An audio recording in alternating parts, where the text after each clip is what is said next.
Assalamualaikum sahabat-sahabat semua. Selamat datang di channel saya yang selalu menyajikan video-video menarik dan bermanfaat. Pada video kali ini, kita akan membahas tentang kisah masuknya Islam Umar bin Khattab, sahabat Nabi dan khalifah kedua. Siapakah Umar bin Khattab dan bagaimana kisahnya? Mari kita simak bersama-sama. Umar bin Khattab adalah salah satu sahabat Nabi Muhammad Shallallahu Alaihi Wasallam yang paling terkenal dan berpengaruh. Ia lahir di Mekkah pada tahun 40 sebelum hijrah dari keluarga Bani Adi, salah satu cabang dari Bani Quraisy. Ayahnya bernama Khattab bin Nufail, seorang pemimpin suku dan pedagang kaya. Ibunya bernama Hantamah binti Hashim, saudara perempuan Abu Jahal, musuh besar Nabi Muhammad Sallallahu Alaihi Wasallam. Sebelum masuk Islam, Umar bin Khattab dikenal sebagai seorang yang keras, berani dan tangguh.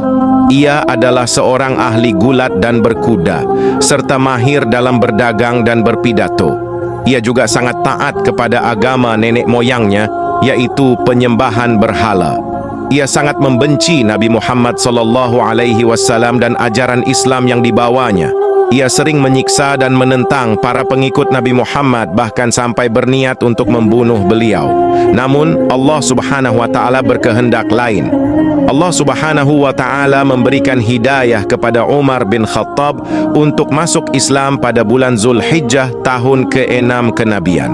Hal ini terjadi setelah Nabi Muhammad berdoa kepada Allah agar memuliakan Islam dengan salah satu dari dua orang yang paling dicintainya, yaitu Abu Jahal bin Hisham atau Umar bin Khattab.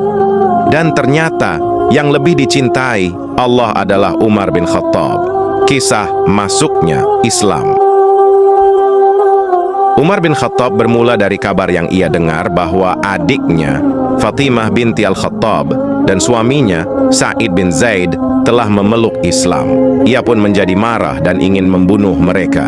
Namun ketika ia sampai di rumah mereka, ia mendengar suara Khabbab bin Al-Arat yang sedang membacakan surat Taha dari Al-Quran. Ia pun penasaran dan ingin membaca lembaran yang berisi surat tersebut.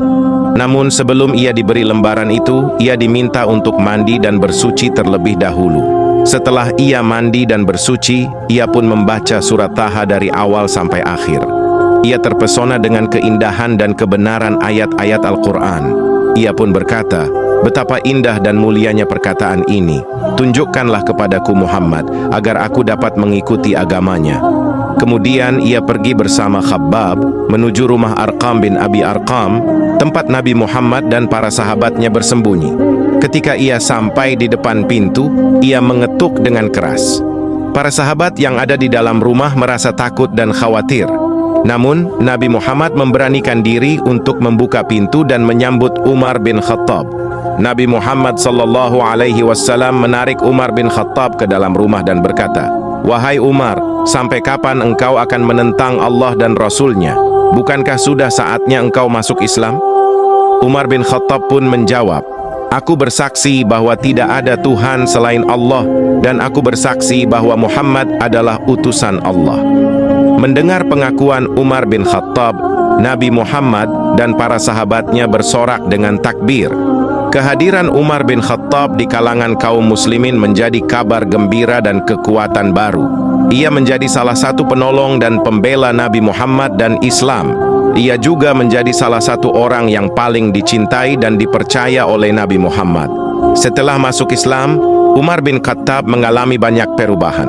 Ia menjadi lebih lembut, sabar, dan bijaksana. Ia juga menjadi lebih berilmu, zuhud, dan wara. Ia banyak belajar dari Nabi Muhammad dan mengamalkan ajaran Islam dengan sebaik-baiknya. Ia juga menjadi salah satu orang yang paling dermawan dan pemaaf. Ia banyak membantu kaum fakir miskin dan menyelesaikan masalah orang-orang yang tersalimi. Umar bin Khattab juga menjadi salah satu orang yang paling berjasa dalam menyebarkan Islam.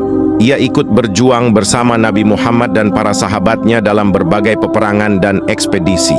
Ia juga ikut berhijrah ke Madinah dan membangun masyarakat Islam di sana. Ia juga ikut menaklukkan kota-kota besar seperti Mekkah, Yerusalem, Mesir, dan Persia. Ia juga ikut menyusun hukum-hukum Islam dan mengembangkan ilmu-ilmu Islam. Setelah wafatnya Nabi Muhammad, Umar bin Khattab menjadi salah satu orang yang paling setia kepada Abu Bakar Asy-Syiddiq, khalifah pertama. Ia menjadi penasihat dan pembantu Abu Bakar dalam mengurus urusan kaum muslimin. Ia juga menjadi salah satu orang yang paling berperan dalam menghadapi pemberontakan dan penyebaran Islam. Ia juga menjadi salah satu orang yang paling berani dalam menghadapi musuh-musuh Islam. Setelah wafatnya Abu Bakar Asy-Syiddiq, Umar bin Khattab terpilih menjadi khalifah kedua. Ia memerintah kaum muslimin selama 10 tahun, dari tahun 13 hingga 23 Hijriah. Di bawah kepemimpinannya, Islam semakin berkembang dan kuat. Ia berhasil menaklukkan daerah-daerah besar seperti Suriah, Irak, Iran, Armenia, dan sebagian Afrika Utara. Ia juga berhasil membangun sistem pemerintahan yang adil dan efisien. Ia juga berhasil meningkatkan kesejahteraan dan keilmuan kaum muslimin. Umar bin Khattab dikenal sebagai khalifah yang zuhud, adil, dan tegas. Ia tidak pernah menyia-nyiakan harta dan jabatannya untuk kepentingan pribadi. Ia selalu menjaga kebersihan dan kesederhanaan dirinya. Ia juga tidak pernah membeda-bedakan antara orang kaya dan miskin, Arab dan non-Arab, Muslim dan non-Muslim. Ia selalu memberikan hak kepada yang berhak dan menuntut tanggung jawab kepada yang bertanggung jawab. Ia juga tidak pernah ragu untuk menegakkan syariat Allah dan menindak pelanggaran. Umar bin Khattab juga dikenal sebagai khalifah yang bijaksana, cermat, dan visioner. Ia banyak membuat kebijakan-kebijakan yang bermanfaat bagi kaum muslimin. Ia menciptakan sistem administrasi, keuangan, pendidikan, kesehatan, pertanian, dan peradilan yang teratur dan modern. Ia juga membangun infrastruktur masjid, sekolah, rumah sakit, jalan, jembatan, dan bendungan yang memudahkan kehidupan masyarakat. Ia juga mengirim utusan-utusan untuk menyampaikan dakwah Islam ke berbagai negeri. Umar bin Khattab wafat pada tahun 23 Hijriah akibat ditikam oleh seorang budak Majusi bernama Abu Lu'lu'a. Ia dimakamkan di samping Nabi Muhammad SAW dan Abu Bakar Asy-Syiddiq. Ia meninggalkan warisan berupa ilmu, amal, dan keteladanan yang masih terus menginspirasi kaum muslimin hingga saat ini. Demikianlah kisah Umar bin Khattab, sahabat Nabi dan khalifah kedua. Kisah ini mengajarkan kita tentang keimanan, keberanian, keadilan, kebijaksanaan, dan kecintaan kepada Allah dan Rasul-Nya. Kisah ini juga mengajarkan kita tentang tanggung jawab, kerja keras, kedisiplinan, dan kepedulian kepada sesama. Kisah ini juga mengajarkan kita tentang keutamaan dan kebahagiaan yang didapat dari mengikuti ajaran Islam. Sekian video kali ini, semoga bermanfaat dan menambah wawasan kita. Jangan lupa untuk like, comment, share, dan subscribe channel saya. Wassalamualaikum warahmatullahi wabarakatuh.